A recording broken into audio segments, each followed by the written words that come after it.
Bapak, ibu-ibu, saudara-saudara kaum muslimin rahimakumullah.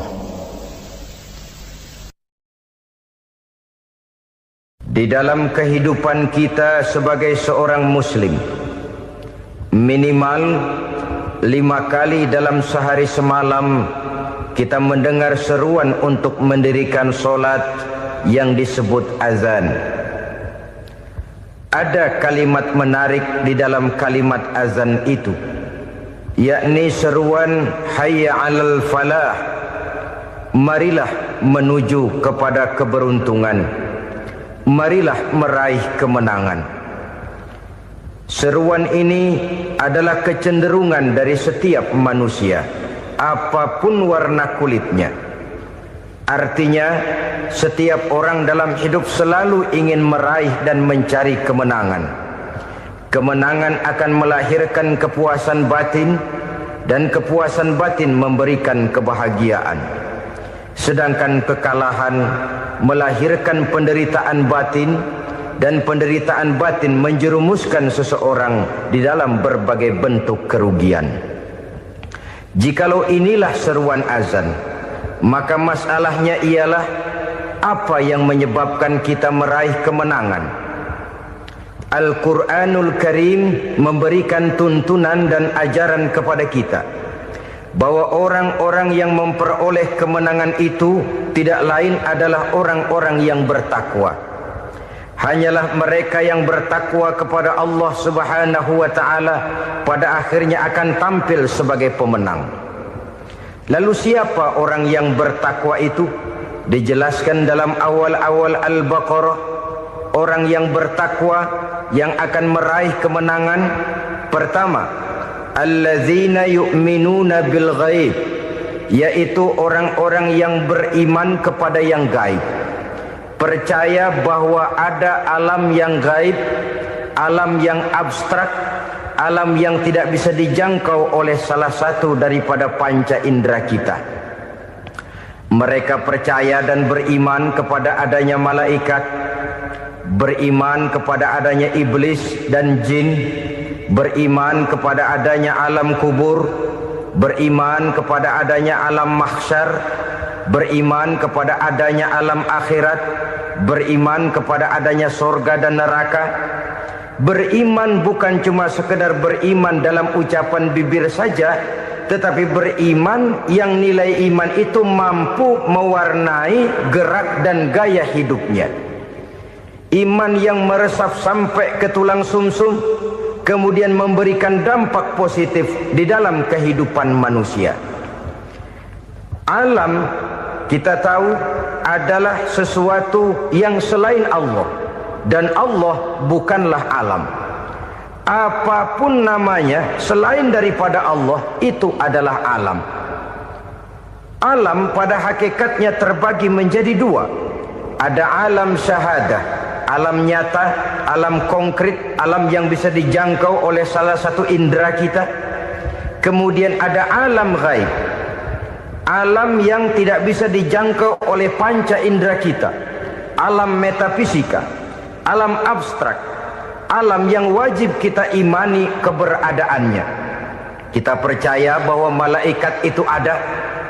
Kita percaya kepada jin, bahwa jin itu ada. Kita percaya kepada adanya iblis dan setan.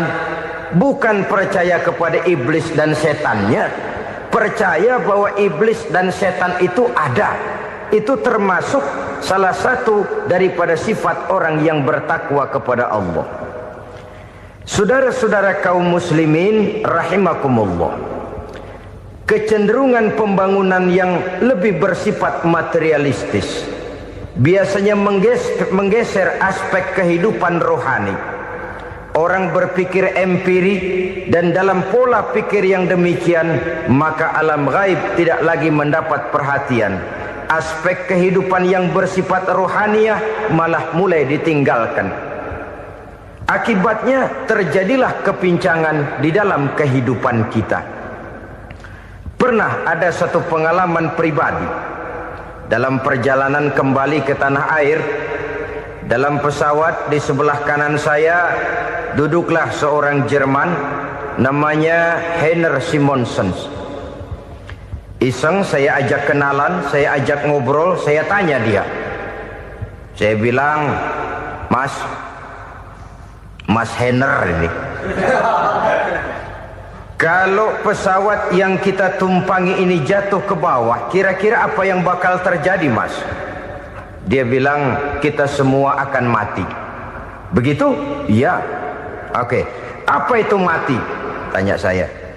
Dia bilang, untuk tahu apa itu mati, kita harus tahu lebih dahulu apa itu hidup. Saya pikir nih bule bisa ngomong juga. Baiklah kata saya. Apa hidup menurut Anda itu?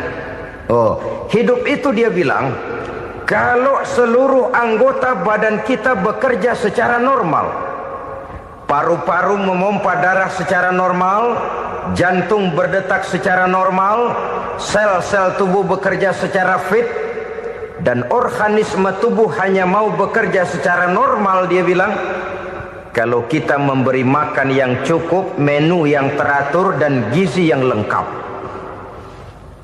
Saya bilang, kesimpulannya apa, Ner? Dia jawab, hidup adalah dari tangan ke mulut.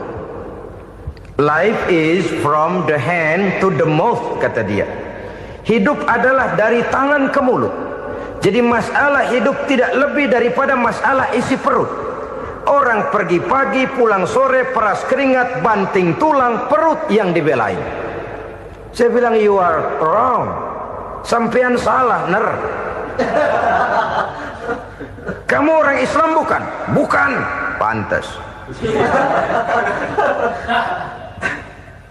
Kenapa saya salah? Dia bilang, ya jelas salah. Salahnya di mana? Kamu ini manusia. Kalau hidup cuma dari tangan ke mulut, saya bilang, kambing di kampung saya juga begitu pikirannya, Ner. Itu kambing di kampung saya, asal perutnya kenyang, sudah hidup dia. Perkara besok bagaimana, lusa prospeknya macam mana, bulan depan ada apa, kambing nggak pernah mikir. Di kampung saya kambing juga pikirannya begitu. Kamu Kristen ya? Tadinya. Loh kok tadinya, lalu apa sekarang kamu ini? Dia bilang, sekarang saya netral. Saya tidak beragama, tapi saya percaya kepada Tuhan sebagai pencipta alam. Saya ingat benar dia bilang, I haven't any religious, but I believe to God as the creator of the world. Kenapa bisa netral begitu, Ner? Habis saya bingung katanya. Islam bilang Islam baik, Kristen bilang Kristen baik, Hindu Buddha bilang Hindu Buddha baik, semua agama baik. Saya netral sekalian, nggak beragama. Yang penting saya percaya kepada Tuhan. Saya bilang, Ner, kamu ini kayak orang mau beli celana, lalu bingung. Yang satu bilang Levi's bagus, yang satu bilang Blue Jean hebat, yang satu bilang Wool England hebat. Celana ini hebat, celana itu bagus, celana ini hebat. Semua celana bagus, kamu bingung.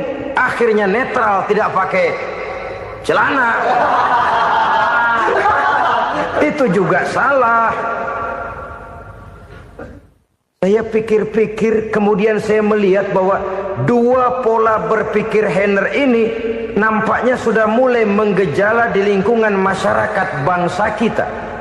Disadari atau tidak, secara jujur kita harus berkata, dua pola pemikiran Heiner ini mulai berkembang di tengah masyarakat bangsa kita. Pertama, pola pikir materialisme. Hidup adalah dari tangan ke mulut. Masalah hidup tidak lebih masalah isi perut. Itu yang perlu dibela, dan disitulah arti kehidupan. Pergi pagi, pulang sore, peras keringat, banting tulang untuk mempertahankan perut.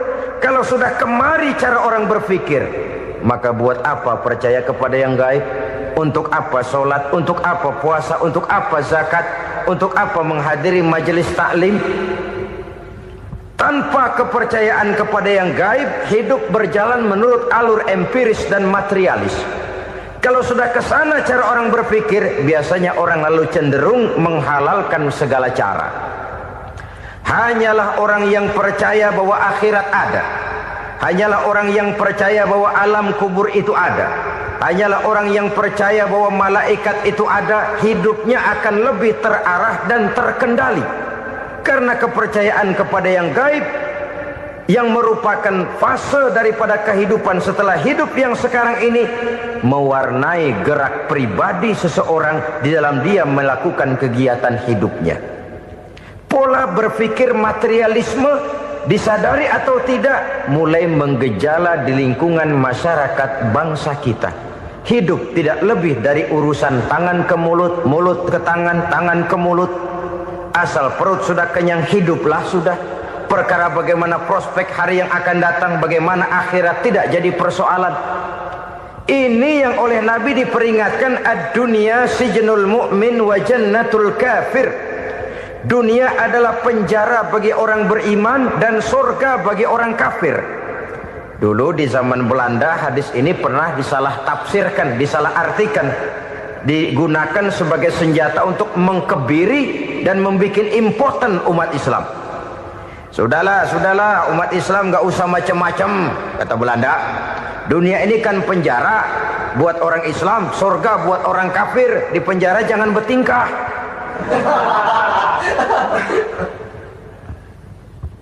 Pengertiannya tidak begitu. Dunia adalah penjara bagi orang mukmin. Artinya dalam kehidupan dunia seorang mukmin tidak bebas memperturutkan hawa nafsunya. Dipenjara hawa nafsunya. Sebaliknya surga bagi orang-orang kafir. Buat orang kafir surgalah dunia ini. Mereka bebas memperturutkan hawa nafsunya. Dilarang tidak terlarang, dicegah pun tidak tercegah. Mereka hidup menurut alur bisikan nafsu mereka sendiri.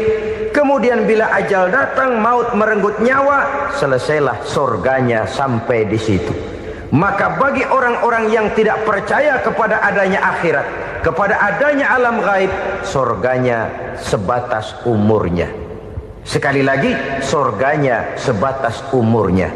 Bila umur selesai, ajal pun datang merenggut nyawa, selesailah sudah surganya sampai di situ. Alangkah pendeknya perjalanan orang-orang yang tidak percaya kepada alam gaib ini. Bagi kita mukmin, jikalau kita mampu memenjarakan hawa nafsu, kita bisa bahagia di dunia ini. Dan Islam memang tidak menyuruh kita sengsara di dunia. Raih dunia, kejar dunia, gapai dunia sebagai alat untuk mencapai kebahagiaan di akhirat nanti. Hidup adalah satu perjalanan panjang yang terbentang sejak kita terlahir dari alam rahim sampai kepada alam akhirat nanti. Andai kata kita gagal meraih kebahagiaan di dunia, toh kita masih punya akhirat. Tapi jangan jadi dalil yang melemahkan semangat. Biarin dah kita di dunia kebelangsak, yang penting akhirat. Akhirnya dunia benar-benar kebelangsak. Bagaimana dunia ini bisa kita raih, dan bagaimana meraih dunia untuk menunjang kepentingan akhirat nanti. Yang kedua, dari pikiran Heiner yang saya lihat menggejala di lingkungan masyarakat bangsa kita, timbulnya manusia-manusia netral. Seolah-olah Tuhan yes, agama no. Sama Tuhan percaya, agama ogah. Tuhan ngangguk, giliran agama godeng. Padahal hampir dalam setiap ayat dalam Quran, kata-kata amanu biasanya bergandeng dengan wa amilus sholihat. Iman dan amal soleh. Ini sebagai isyarat Tuhan dan agama jangan pernah dipisah-pisah. Apabila kita bertuhan, maka kita harus beragama. Apabila kita beragama, maka agama itu harus bersumberkan dari Tuhan yang kita imani itu. Tidak mungkin kita pisah, Tuhan yes, agama no. Sama Tuhan percaya tapi agama bikin sendiri. Sembayangnya cukup bengong 2 jam madep ngulon.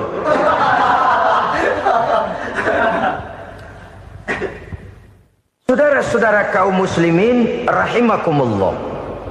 Jadi dengan demikian, agama yang kita akui merupakan unsur mutlak di dalam pembangunan sekarang ini, merupakan bagian dari kehidupan yang menuntun kita bahwa di balik alam nyata ini, di balik alam syahadah ini ada alam gaib.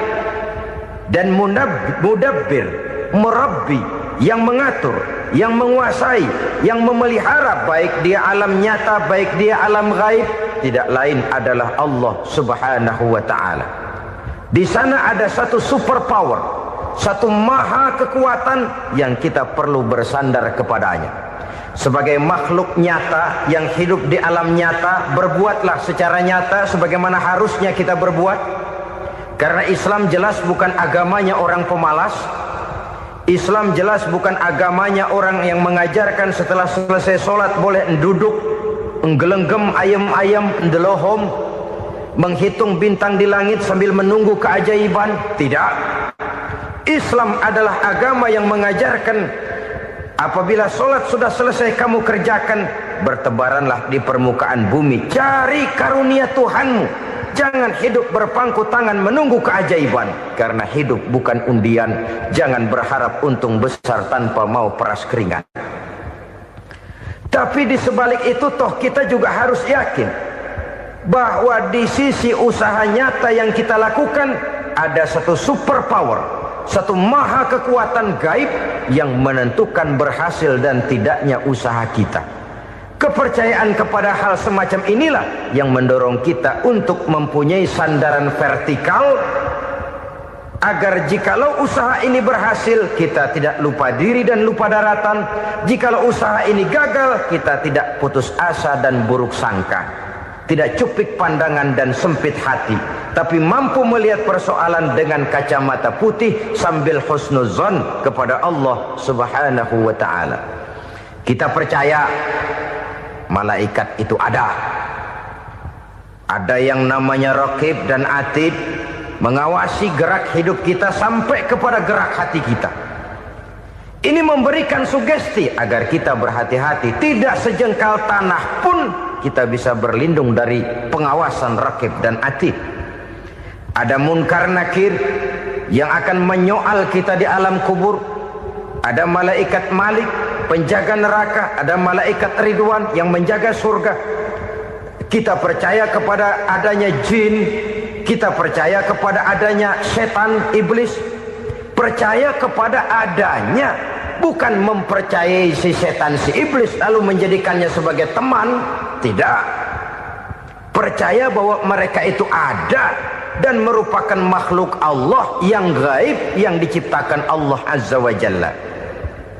Kepercayaan kepada alam gaib memberikan motivasi terhadap gerak lahir manusia, sehingga dengan motivasi kepercayaan kepada yang gaib, gerak lahir jadi lebih terarah, jadi lebih terpelihara.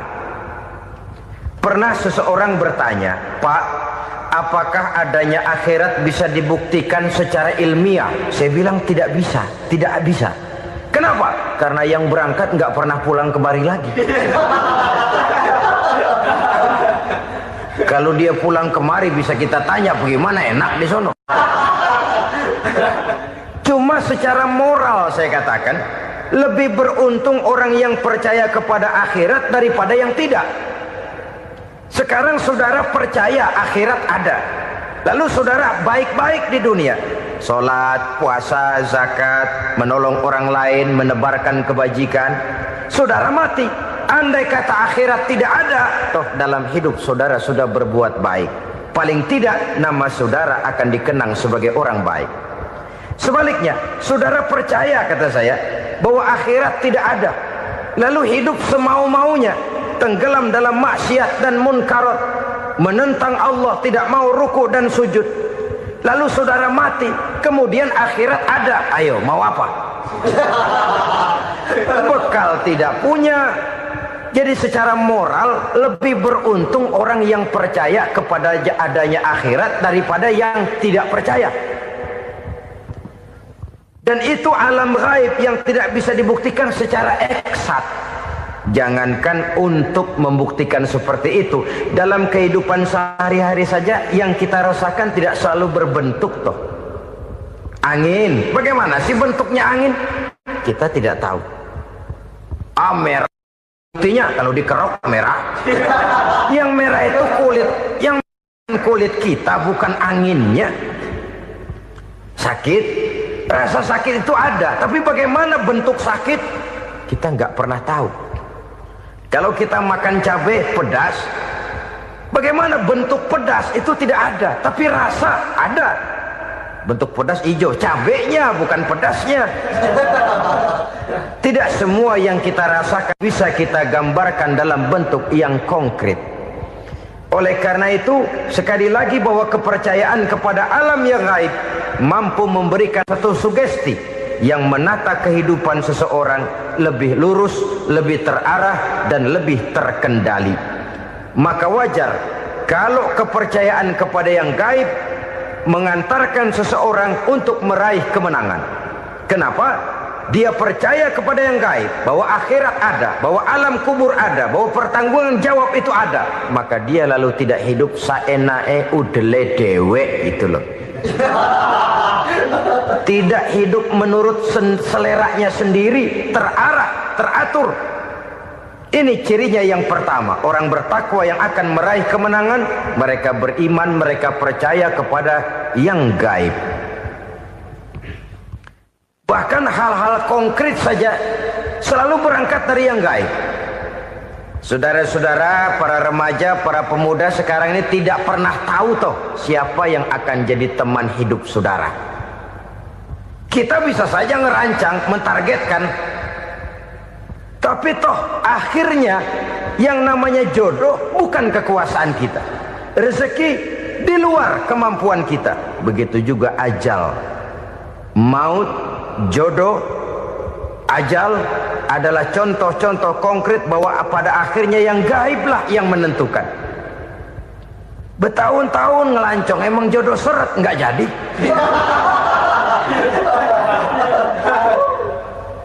Begitu kenal baru setengah malam nginep ditangkap hansip kan. Hal-hal semacam itu kadang-kadang kita berpikir suuzon, gilet, perempuannya cakep banget, lakinya rebek amat. Memang begitulah jodohnya. Memang begitulah jodohnya. Saudara hadirin ma'asyiral muslimin yang saya hormati, jadi hal-hal yang konkret saja kita yakini sepenuhnya ditentukan oleh satu superpower yang gaib itu tadi. Dari sanalah segala ketentuan itu berangkat dan kesanalah segalanya akan kembali. Maka kepercayaan kepada yang gaib meluruskan gerak hidup seseorang dan itu akan mengantarkan dia kepada meraih kemenangan. Satu. Yang kedua, wa yuqimuna shalah. Orang bertakwa yang akan meraih kemenangan itu adalah orang-orang yang mendirikan sholat.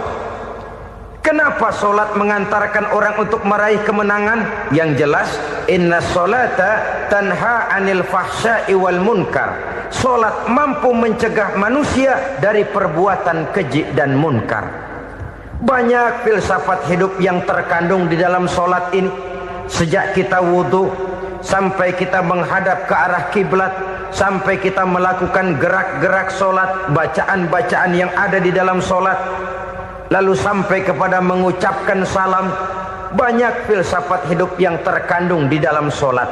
Umpamanya saja, setelah takbiratul ihram mulai kita dengan sholat dalam posisi berdiri, diajarkan dalam kitab-kitab fikih agar kita melihat ke arah tempat sujud. Ini kan filsafat kehidupan. Kalau kamu sholat dalam posisi berdiri, lihat tempat sujud. Jangan sholat mata jelalatan, sebab nanti bisa mengurangi kekhusyuan.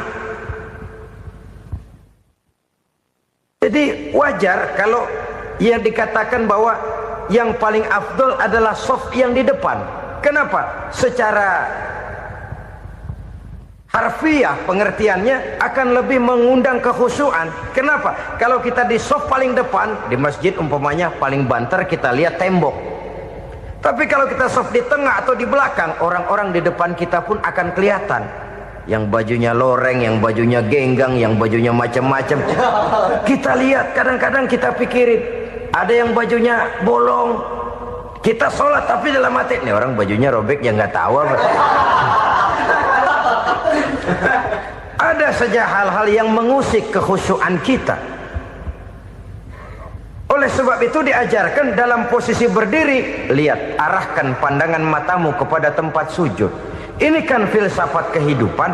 Maksudnya apa? Kalau lagi diri lihat dong tempat sujud. Kalau udah di atas ingat dong sama yang bawah. Kalau sudah tinggi ingat dong dari mana kamu berangkat. Kalau sudah berkuasa bantu dong yang lemah. Kalau sudah kaya santuni dong yang miskin. Kalau sudah alim bimbing dong yang awam. Ini filsafat kehidupan. Dalam posisi berdiri kau lihat tempat sujud. Ini akan melahirkan kepekaan sosial di mana seseorang mau tahu kepada orang lainnya. Bagaimanapun kaya kita, tinggi pangkat dan jabatan kita, jikalau hidup hanya untuk kepentingan perut sendiri saja, rasanya belum membawa manfaat di dalam kehidupan kita. Tapi efek yang tertinggi sesungguhnya, solat mencegah manusia dari perbuatan keji dan munkar. Perbuatan keji dan munkar, walaupun kelihatannya mendatangkan uang, membawa keuntungan, tapi itu keuntungan semu, keuntungan sementara. Dengan menipu orang lain kita bisa dapat untung, tapi tidak membawa berkah. Dan itu adalah kerugian besar dalam kehidupan kita.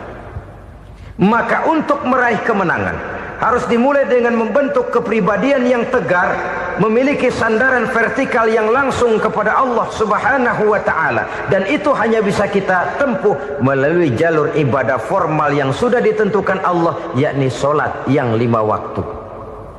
Untuk memperkuat itu ada solat-solat sunnah, rawatib, nawafil sebagai terminal-terminal kontrol cadangan untuk memelihara stabilitas temperatur batin di dalam kita berhubungan dengan zat yang maha gaib, yaitu Allah Subhanahu wa ta'ala.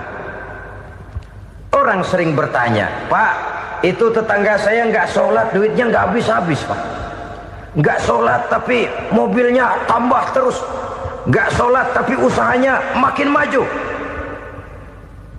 Tapi di sisi lain ada orang yang rajin sholat, rezekinya butak bener. Anaknya mana kurus, mana korengan. Saudara hadirin ma'asyiral muslimin rahimakumullah, harus saya katakan bahwa solat memang bukan untuk cari duit. Solat adalah sandaran vertikal kita kepada Allah. Sedangkan soal rezeki itu berkaitan dengan sifat Allah maha pengasih dan maha penyayang. Allah maha pengasih, siapapun dikasih kalau mau usaha. Allah maha penyayang, tidak semua orang disayang oleh Allah Azza wa Jalla. Dan belum tentu banyak harta itu merupakan nikmat. Mungkin juga istidraj. Artinya istidraj itu dikasih tapi diambulin, kalau bahasa Betawinya itu. Dikasih tapi diambulin, itu bukan merupakan nikmat sesungguhnya, lebih merupakan azab dari Allah Subhanahu wa ta'ala.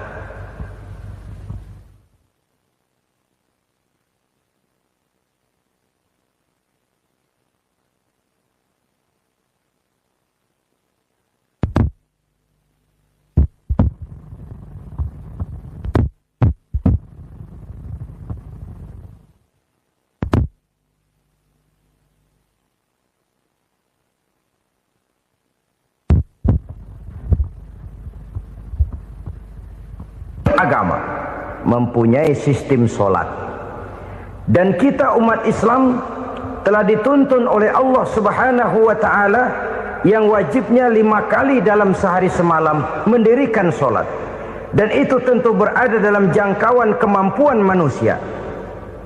Pada awalnya barangkali kita memang merasa solat itu satu kewajiban, tapi semakin kita hayati makna, manfaat dan filsafat yang terkandung di dalam ajaran solat, semakin sampai kita kepada keyakinan bahwa solat adalah keperluan kita.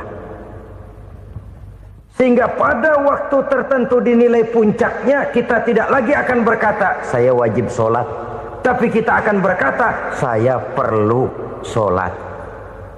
Kalau kita sudah merasakan itu adalah keperluan kita, nah di sanalah kita baru akan merasakan ruginya kalau hal itu tidak kita laksanakan.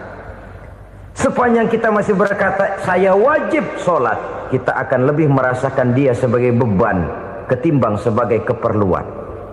Yang jelas Allah tidak memerlukan ibadah yang kita laksanakan ini. Dengan kata lain, andai kata satu dunia penuh ini orang tidak ada yang sholat satu pun, Allah tidak akan turun dari jabatan Tuhan. Jangan lalu berpikir kalau kita ngambek se-RW kagak sembahyang Tuhan tekor kali ini ya.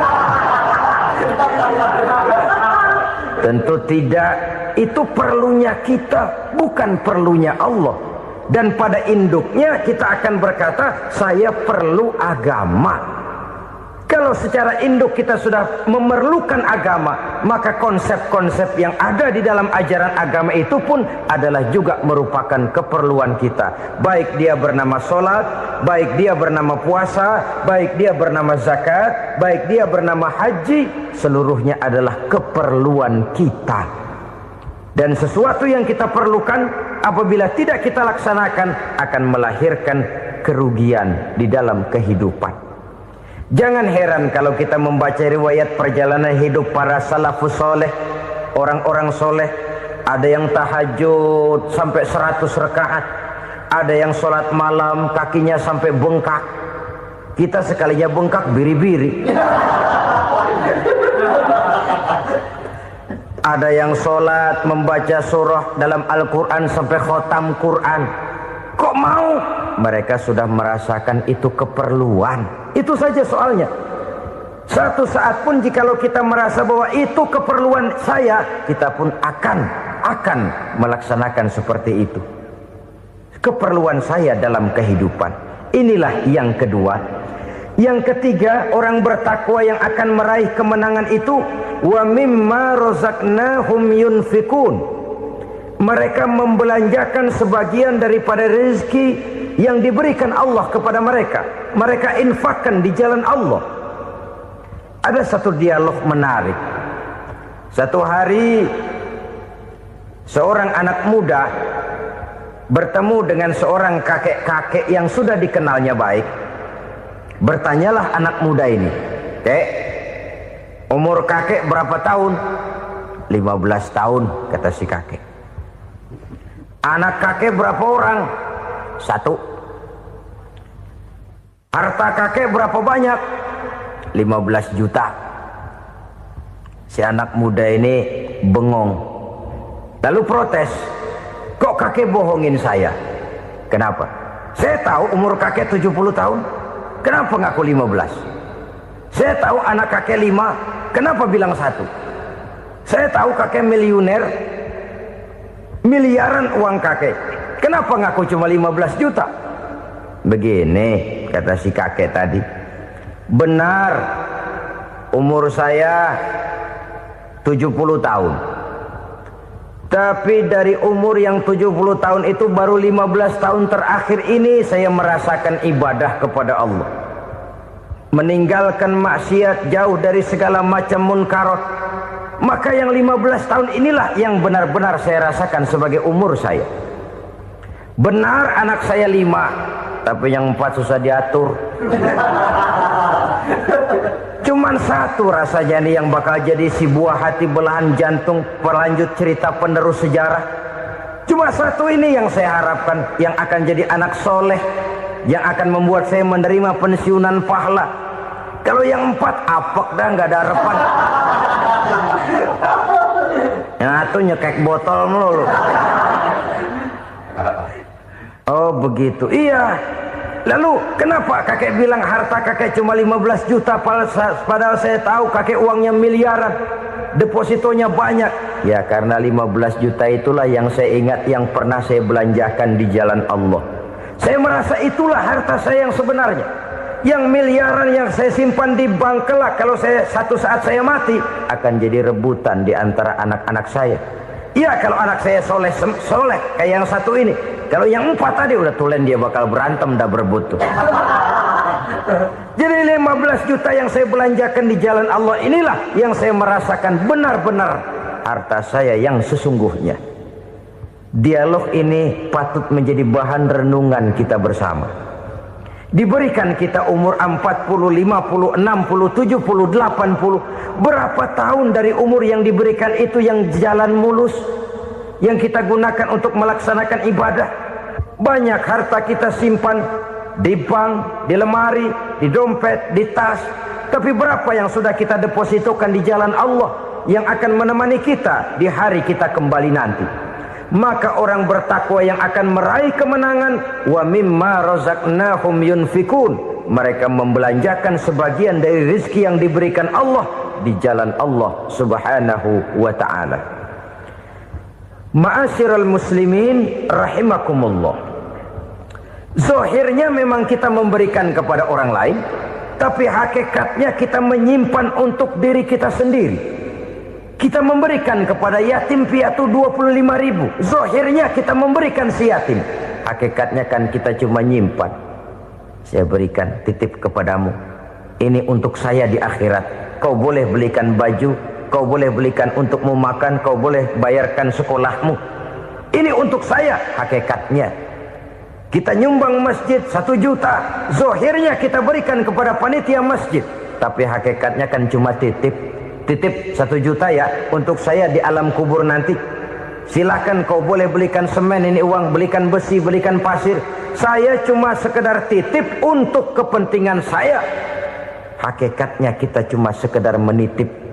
Sebagaimanapun pada hakikatnya, apapun yang kita miliki dalam kehidupan kan cuma sekedar hak guna pakai, bukan hak milik mutlak. Harta kita, rumah kita, kendaraan kita, kebun kita, pabrik kita, hak guna pakai saja. Hak milik mutlak cuma untuk Allah subhanahu wa ta'ala. Saudara-saudara kaum muslimin rahimakumullah, ini yang ketiga. Kemudian yang keempat, orang-orang bertakwa yang akan meraih kemenangan, allazina yu'minuna bima unzila ilaika, mereka yang beriman, mereka yang percaya kepada apa yang telah diturunkan kepadamu Muhammad, ay Al-Quran, yakni Al-Quranul Karim. Setelah percaya kepada yang gaib, mendirikan solat, kemudian menginfakkan sebagian dari rezeki yang diberikan Allah, mereka juga lalu percaya kepada yang diturunkan terhadap Nabi, yaitu tidak lain Al-Quranul Karim. Sekali lagi di sini, percaya bukan hanya sekedar percaya saja, tetapi percaya lalu menjadikan Al-Quran itu sebagai pedoman hidup. Sebab memang Al-Quran itu adalah GBHM, garis-garis besar haluan muslim. Apa yang harus kita lakukan, apa yang harus tidak kita lakukan, bagaimana mestinya kita bertingkah laku dan berbuat, seluruhnya tercantum di dalam Al-Quranul Karim. Itu sebabnya ketika satu hari Aisyah ditanya bagaimana akhlak Rasul, beliau menjawab, kana Rasulullah sallallahu alaihi wasallam khuluquhul Quran. Akhlak daripada Rasulullah tidak lain adalah Al-Quran. Jawaban simpel ini memberikan gambaran bahwa keseluruhan daripada konsepsi Quran sudah diterjemahkan dalam kehidupan Rasulullah sallallahu alaihi wasallam. Karena kita tahu akhlak adalah keseluruhan dari gerak hidup manusia. Sejak ia berpribadi, berumah tangga, bertetangga, bermasyarakat, sampai kepada berbangsa dan bernegara, Al-Quran tetap memberikan sentuhan nilainya. Oleh karenanya, orang-orang yang bertakwa adalah orang-orang yang menjadikan Al-Quran sebagai pedoman dalam kehidupannya. Dan kita yakini Al-Quran diturunkan kepada Nabi Muhammad bukan merupakan produk Nabi Muhammad. Isi dan redaksinya langsung dari Allah subhanahu wa ta'ala. Kemudian cirinya yang kelima, orang bertakwa yang akan meraih kemenangan itu, wa ma unzila min qablika. Tidak hanya sekedar percaya kepada yang diturunkan terhadap Nabi Muhammad, yaitu Al-Quran, mereka juga percaya kepada apa yang pernah diturunkan kepada para nabi, kepada para rasul sebelum Nabi Muhammad. Percaya kepada adanya suhuf, percaya kepada adanya Taurat, percaya kepada adanya Injil, percaya bahwa Allah dahulunya sudah menurunkan Taurat kepada Musa, percaya bahwa Allah sudah menurunkan Injil kepada Isa, percaya Injil ada, Taurat ada, diturunkan Allah untuk Isa dan Musa, tetapi tidak wajib mengamalkannya karena kita sudah diberikan Al-Quranul Karim. Ini yang perlu saya garis bawahi. Kita percaya Allah telah menurunkan Injil dahulu kepada Isa. Kita percaya bahwa Allah telah menurunkan Taurat dahulunya kepada Nabi Musa. Kadang-kadang ini dijadikan dalih, dikacaukan pengertiannya. Quran saja mengajarkan bahwa orang yang bertakwa harus percaya kepada Injil, maka pakailah Injil. Apalagi kalau ayat sebelumnya ditilap, dihapus, dihilangkan, Injilnya yang ditekankan, maka akan terjadilah penekanan yang salah arah. Karena salah arah akhirnya bisa merusak dan menghancurkan akidah. Ketika Rasul suatu saat pernah ditanya orang, "Ya Rasul, bagaimana sikap kita sebagai muslim terhadap Injil yang ada sekarang?" Beliau menjawab, "La tukadzibuhu jami'an wa la tusaddiquhu jami'an." Jangan didustakan seluruhnya, jangan juga dibenarkan semuanya. Artinya, ini sudah merupakan gambaran dari Rasul bahwa dalam Injil yang ada sekarang masih ada ajaran-ajaran tauhid yang dibawa oleh Nabi Isa dan diajarkan kepada umatnya. Tapi juga dalam Injil yang sekarang ini sudah terkena intervensi dan investasi manusiawi. Karena itu Rasul menyimpulkan, la tukadzibuhu jami'an wa la tusaddiquhu jami'an. Jangan didustakan semua, jangan dibenarkan seluruhnya. Kita memang percaya Allah telah menurunkan Injil kepada Nabi Isa dulu, tapi kita tidak wajib mengamalkan Injil. Kita percaya Allah telah menurunkan Taurat kepada Nabi Musa, tapi kita tidak wajib mengamalkan kitab ajaran Taurat. Yang wajib kita percayai dan kita amalkan hanyalah Al-Quranul Karim. Kenapa? Oleh karena baik yang ada di dalam Taurat, baik yang ada di dalam Injil, tentu tercakup di dalam Al-Quran sebagai kitab terakhir yang diturunkan oleh Allah Subhanahu wa Ta'ala. Dan itu wajar.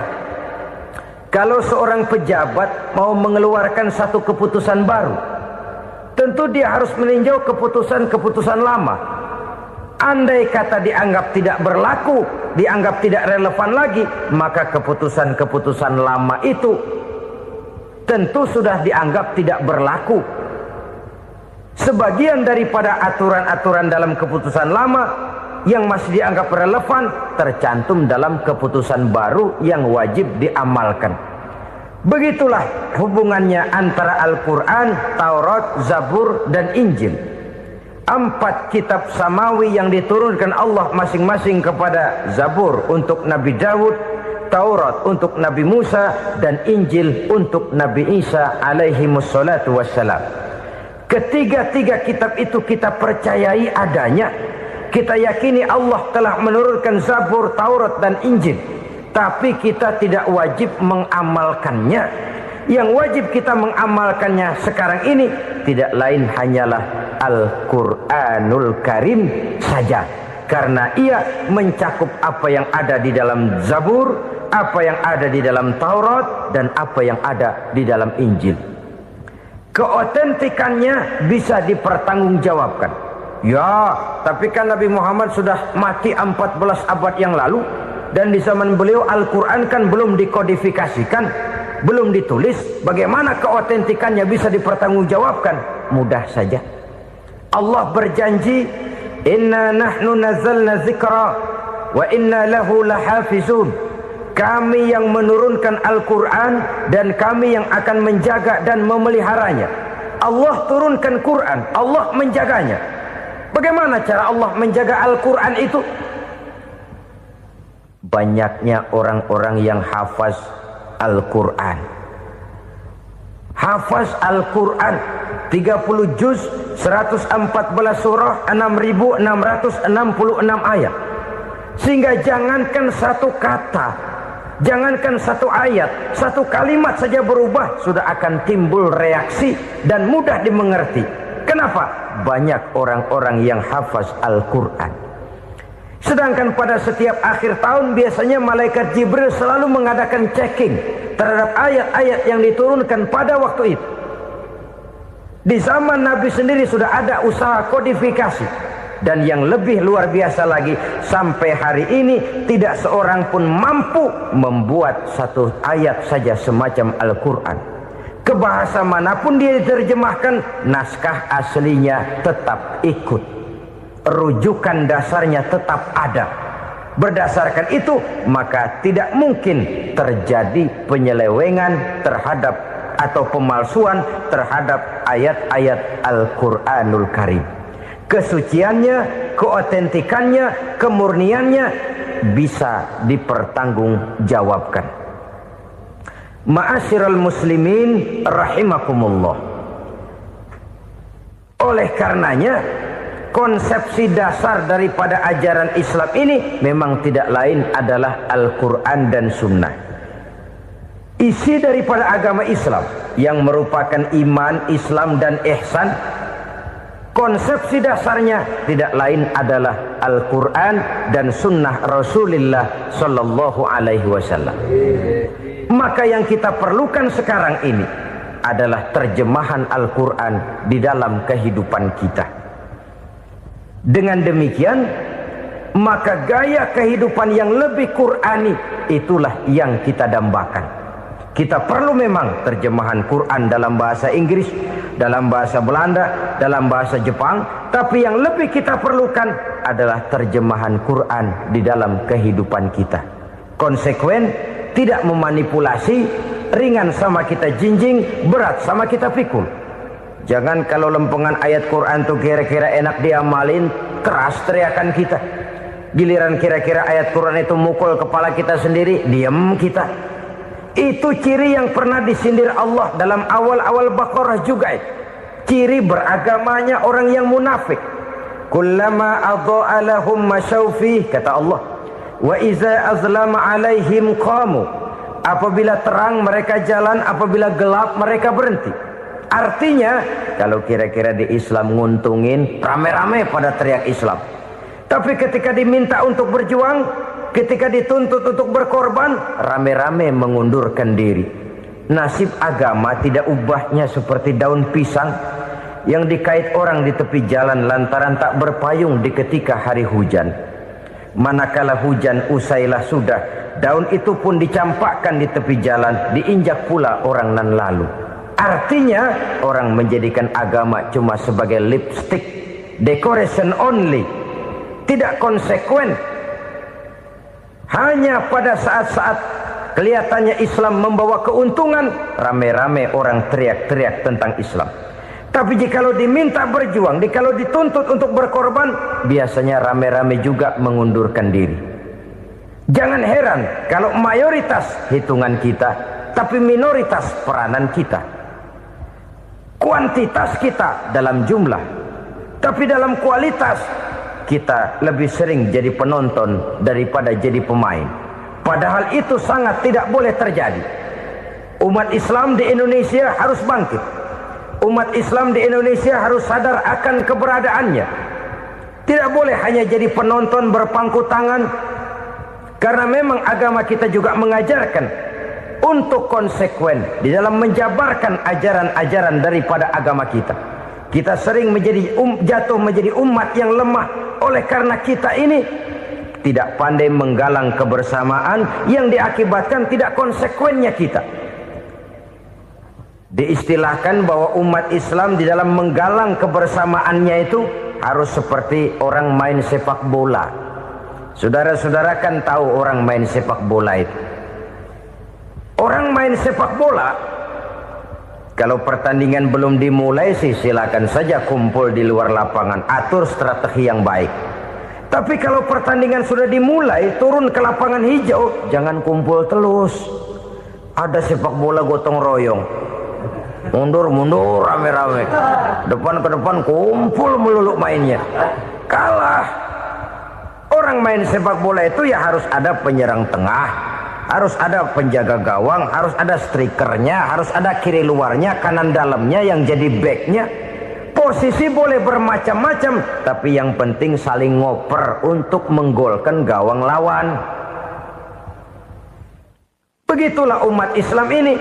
Boleh ada yang jadi pejabat, boleh ada yang jadi pengusaha, boleh ada yang jadi petani, silakan ada yang jadi seniman, ada yang jadi penyair, ada yang jadi artis sekalipun. Tapi kalau sudah berhasil menguasai bola, jangan lupa operannya. Operan itu yang langka. Kita ini muslim kadang-kadang kalau sudah memegang menguasai bola, kalau belum mau mampus, belum mau ngoper. Nanti kalau sudah nggak punya bola, baru mau ngoper. Kalau sudah dengar-dengar mau dekat pensiun, baru mau jihad, baru mau berjuang, baru mau ngurus pesantren. Tanda tangan sudah tidak laku, memo sudah tidak dihargai, baru mau berjuang. Kemarin kemana mas? Kita tidak pandai memanfaatkan posisi. Dengan kata lain, kalau kembali kepada persoalan kita, konsekuensi kita terhadap agama yang kita anut ini belum ideal. Kita masih lebih sering berislam ini pada saat-saat yang menurut perhitungan kita membawa keuntungan. Tapi kalau diminta berjuang, dituntut berkorban, yang itu pun hakikatnya adalah untuk kepentingan kita juga.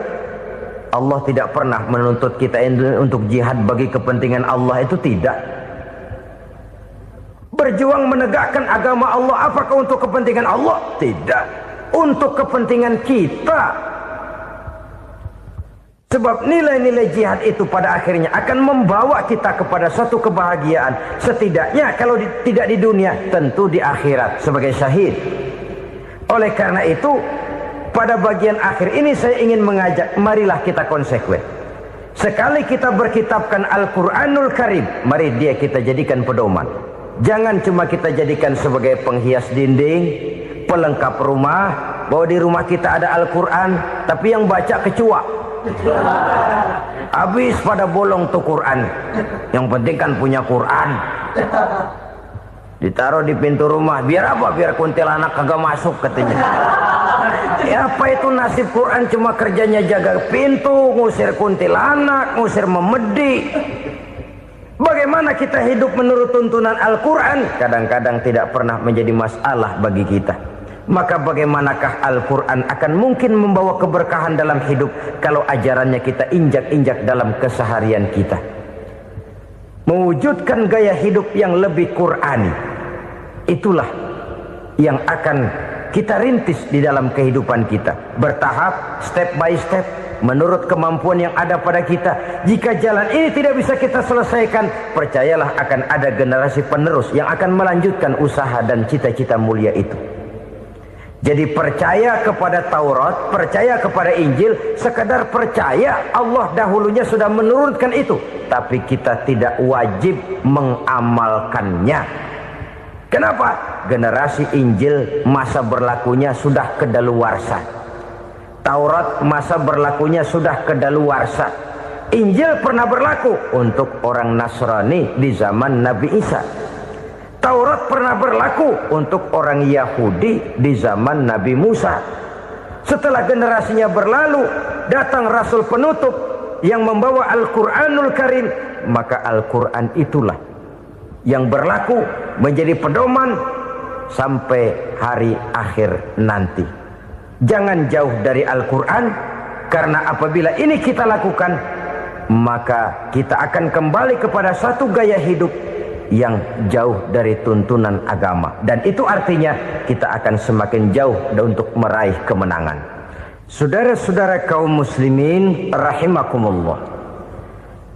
Yang keenam, yang terakhir, orang-orang bertakwa yang akan meraih kemenangan itu wabil akhirati hum yuqinun. Mereka percaya, mereka yakin seyakin-yakinnya akan adanya hari akhir, di mana seseorang akan mempertanggungjawabkan seluruh perbuatannya di dalam hidup ini. Dan tidak ada satu perbuatan yang bagaimana kecilnya sekalipun yang tersembunyi dalam pandangan manusia yang tidak akan dibukakan persoalannya di mahkamah Qadi Rabbul Jalil di akhirat nanti. Itulah sebabnya maka percaya kepada akhirat disebut secara khusus. Padahal di awal tadi sudah dijelaskan yu'minuna bil ghaib, percaya kepada alam gaib, dan alam gaib ini termasuk akhirat. Kenapa pada bagian akhir disebut lagi akhirat? Karena ternyata bahwa kepercayaan kepada adanya akhirat merupakan induk dari kepercayaan terhadap adanya malaikat, setan, jin dan lain sebagainya, dan akan lebih memberikan sugesti dalam kehidupan manusia untuk meluruskan gerak hidupnya. Jikalau satu saat tergerak hati akan berbuat kejahatan, ingin mencuri, sadarlah, awas ada akhirat. Sebab kalau kita cuma teriak awas ada polisi, itu cuma tertunda sementara. Begitu polisi meleng, embat. Kalau kita ingin berbuat jahat cuma berteriak awas ada hansip, cuma sementara ketika hansip itu ada. Tapi kalau ceritanya awas ada akhirat, mau menyeleweng awas ada akhirat, mau berjudi awas ada akhirat, mau mencuri awas ada akhirat. Keyakinan yang akan meluruskan gerak hidup manusia sehingga gerak itu jadi lebih terarah dan terkontrol, tidak merugikan baik diri sendiri, lebih-lebih orang lain. Ternyata bahwa kepercayaan kepadanya adanya hari akhirat sanggup menjadi sumber daya kontrol dari kehidupan manusia, sehingga ia tidak terjebak dalam perbuatan maksiat dan munkarat. Saudara-saudara kaum muslimin, inilah saja yang kita bicarakan pada pertemuan kali ini. Semoga Allah subhanahu wa ta'ala memberikan kekuatan zahir dan batin kepada kita. Amin. Untuk dapat meraih kemenangan dengan beriman kepada yang gaib, mendirikan solat, membelanjakan sebagian dari rezeki yang diberikan Allah, percaya kepada Al-Quran, beriman kepada kitab-kitab yang diturunkan sebelum Al-Quran, lalu meyakini adanya hari akhirat. 7 macam perkara yang merusak akidah dan keimanan, merusak amal perbuatan yang sudah kita kerjakan, merusak sendi-sendi kehidupan sosial, pendek kata merusak segala hal di dalam kehidupan kita. Jauhilah olehmu 7 macam perkara yang merusak. Yang pertama, asyirku billah, menyekutukan Allah subhanahu wa ta'ala. Agama dimulai dari keyakinan, maka kehancuran agama selalu dimulai dari kehancuran keyakinan, iman atau akidah yang dimiliki oleh seseorang. Dan untuk menghancurkan nilai-nilai iman yang kita miliki ini, orang rasanya tidak akan menghantam kita dengan peluru kendali. Orang tidak akan mengirimkan nuklir ke sini. Orang tidak juga akan mengirimkan satuan militernya ke sini. Untuk menghancurkan nilai-nilai iman, dibanjiri kita dengan paham-paham yang merusak dan mendangkalkan akidah. Baik ia bernama materialisme, baik ia bernama sekularisme, baik ia bernama banjirnya maksiat dan munkarat, baik ia bernama banjirnya peradaban dan kebudayaan yang menghancurkan moral daripada anak-anak kita, sedikit demi sedikit melenturkan dan melunturkan nilai-nilai keimanan kita, untuk kemudian pada waktunya nilai iman itu akan bertukar dan berganti menjadi nilai syirik kepada Allah subhanahu wa ta'ala. Atau pada sisi lain, menjadikan yang selain Allah sebagai tujuan akhir daripada kehidupan kita. Sedangkan kita sama-sama maklum bahwa di dalam pandangan agama Islam, dosa yang tidak berampun, dosa yang terbesar, termasuk dalam kategori bapak moyangnya dosa, tidak lain adalah syirik, yakni menyekutukan Allah subhanahu wa ta'ala. Pola penghancuran iman ini memang berstrategi. Ditawarkan kita kepada paham materialisme, paham kebendaan, di mana otak menempati urutan sebagai ranking pertama, Tuhan jatuh pada urutan kedua. Lalu menyusul kepada paham sekularisme, Allah dipisahkan dari seluruh kegiatan hidup ini, untuk pada gilirannya menjadikan yang selain Allah sebagai tujuan akhir daripada seluruh kegiatan hidup kita. Oleh karenanya, kewajiban menjaga nilai-nilai iman ini merupakan kewajiban yang mulia tetapi berat, tidak hanya untuk kita, tetapi juga bagaimana mewariskannya kepada anak-anak kita, generasi yang akan datang. Orang-orang tua bijaksana yang diceritakan di dalam Al-Quran, kalau sudah berpikir tentang anak-anaknya, pertanyaan yang paling mereka risaukan ialah, ma ta'buduna min ba'di. Anakku, kalau pada satu saat aku, ayahmu sudah tidak ada lagi di dunia ini, meninggalkan kamu semua, ma ta'buduna min ba'di, apa yang akan kamu sembah nak? Jikalau sekarang ayahmu masih mau ke masjid, masih mau melakukan rukuk dan sujud, masih beribadah menyembah Allah Subhanahu wa ta'ala, kalau orang tuamu sudah tidak ada, ma ta'buduna min ba'di, masihkah engkau mau datang ke masjid? Masihkah engkau mau rukuk dan sujud? Masihkah engkau mau menyembah Allah Subhanahu wa ta'ala? Pertanyaan ini yang dipikirkan oleh Nabi Yakub kepada putra-putranya. Pertanyaan ini yang diteruskan oleh Nabi Ibrahim kepada anak-anaknya. Pertanyaan ini yang diwariskan oleh generasi ulama salafus saleh kepada para generasi berikutnya. Bagaimana kita generasi sekarang? Kita orang-orang tua sekarang bukan berfikir ma ta'buduna min ba'di, malah yang kita fikirkan ma ta'kuluna min ba'di. Kalau bapak tidak ada nanti kamu makan apa nak?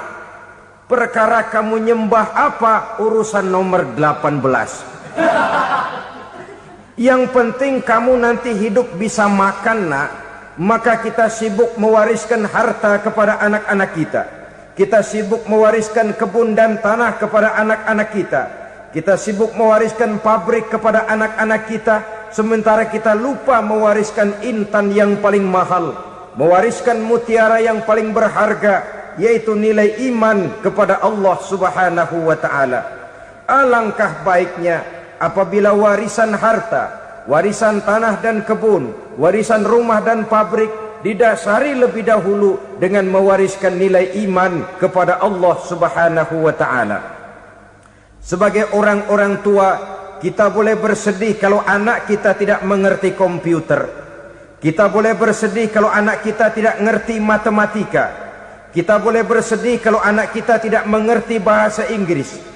Tapi sewajarnya lebih bersedihlah kita orang tua jikalau mempunyai anak yang tidak kenal Allah sebagai Tuhannya, yang kemudian tidak mau rukuk dan sujud kepada Allah Tuhannya. Itulah kemalangan yang paling malang bila kita meninggalkan generasi yang tidak bertauhid kepada Allah Subhanahu wa ta'ala.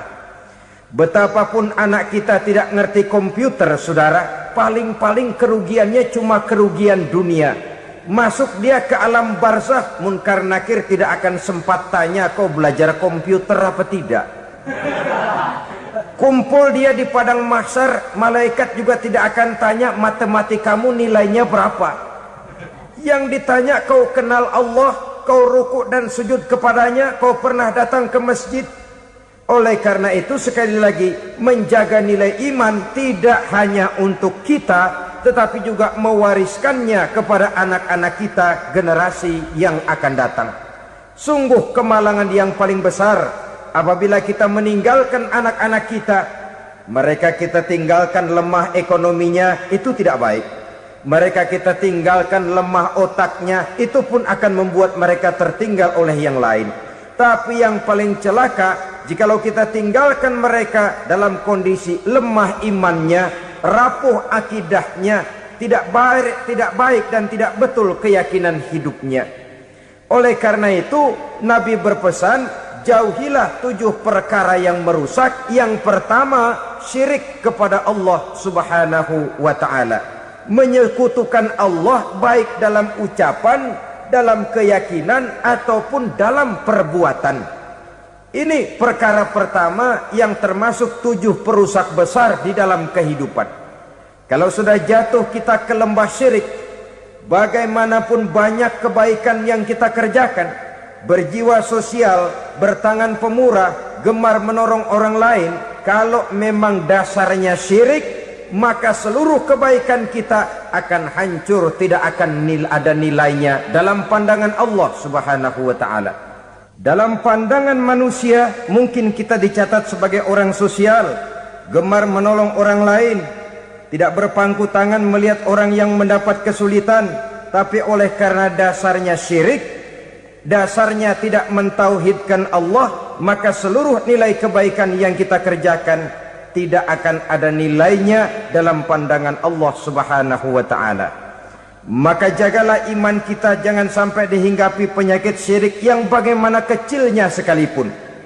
Sekali lagi, baik syirik dalam bentuk ucapan, syirik dalam bentuk keyakinan, sampai kepada syirik dalam bentuk perbuatan, kita berhindar kepada sifat-sifat yang sedemikian itu.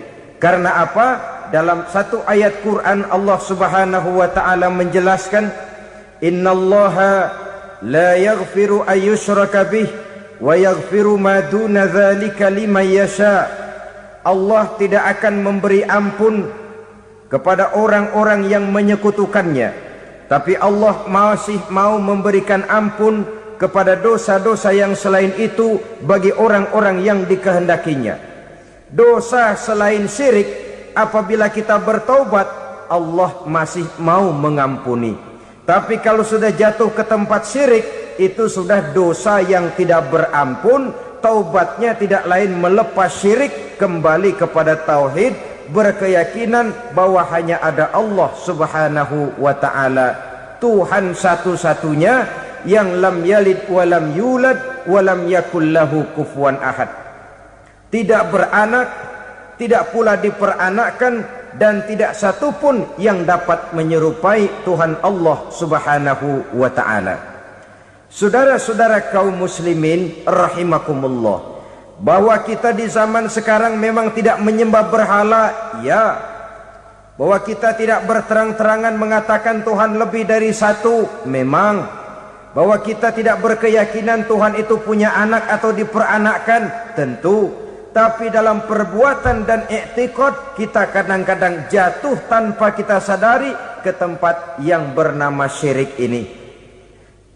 Oleh karenanya, di zaman di mana teknologi makin canggih, di mana kemajuan pembangunan makin menjangkau berbagai aspek kehidupan, diperlukan keseimbangan antara kemajuan fisik material dengan kemajuan mental spiritual. Apabila tidak ada keseimbangan, yang terwujud tentulah kepincangan, yang diawali dengan pincangnya cara kita berpikir, sehingga pada akhirnya akan mengarah kepada pincangnya cara kita berbuat dan bertindak di dalam kehidupan kita. Oleh karena itu Nabi berpesan, jauhilah sifat syirik, karena syirik merupakan dosa yang teramat besar. Ini sifat merusak yang pertama. Yang kedua, kata Nabi, wasihra, jauhilah sihir. Sihir ini juga termasuk perkara yang merusak kehidupan. Kita semua sama-sama maklum bahwa sihir sebenarnya bukan persoalan baru. Sejak sebelum datang Islam, sihir itu sudah ada. Di zaman Yunani kuno, sihir ada. Di zaman Mesir kuno, di zaman Cina kuno, dan yang lain-lain yang serba kuno, sihir itu sudah ada. Bahkan para nabi pun, para rasul yang diutus oleh Allah Subhanahu wa ta'ala, senantiasa berhadapan dengan ahli-ahli sihir untuk menguji kebenaran dari misi yang mereka bawa.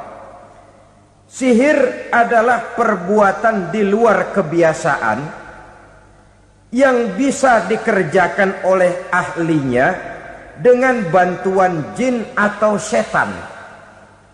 Hukum mempelajari sihir adalah haram, mengamalkannya lebih haram lagi. Sebab itu saudara-saudara, sihir merupakan perbuatan merusak yang harus kita jauhi. Ciri-ciri daripada perbuatan sihir, pertama, ia mengandung tipuan, bayangan khayal. Di zaman Nabi Musa misalnya, orang melihat tambang-tambang itu seperti ular. Nabi Musa melayangkan tongkatnya menjadi ular-ular besar yang memakan ular-ular kecil ciptaan tukang-tukang sihir Fir'aun tadi. Lalu sihir bisa terjadi dengan bantuan jin kafir atau setan. Kemudian ciri yang ketiga, sifatnya halus dan tersembunyi. Taruh kata ada seorang ahli sihir yang mempergunakan ayat-ayat Quran sebagai jompa-jampe, sebagai baca-bacaan, itu cuma sekedar kedok. Tujuannya tidak lain menjadikan agama sebagai kedok untuk membenarkan cara yang dimurkai oleh Allah Subhanahu wa ta'ala. Satu hadis yang diriwayatkan oleh Imam Bazar dan Tabrani, Nabi berpesan, "Laisa minna man tatayyara lahu au takahhana au tukuhhina lahu au sahira lahu." Tidak termasuk ke dalam golonganku, kata Nabi. Tidak termasuk umatku. Siapa mereka? Man tatayyara lahu, orang yang bertatoyur. Apa tatoyur itu? Dari kalimat toyaro, artinya terbang. Toir biasa diartikan dengan burung. Tatoyaro percaya kepada suara-suara burung. Man tatayyara lahu, mempercayai, meyakini dengan benar-benar kepada suara beburungan. Kan suka ada itu, nah bunyi burung tuh, maling liwat. Maling liwat. Burung bunyi, maling liwat. Itu termasuk tatayyara lahu, percaya kepada suara burung. Kan aneh kalau suara orang nggak dipercaya, suara burung malah dipercaya. Ada ustadz ceramah, kiai ngaji, nggak mau didengerin, burung dengerin bener. Nah, suaranya dari sebelah mana? Belah kulon. Nah, itu tandanya anu. Habis dihitung-hitung.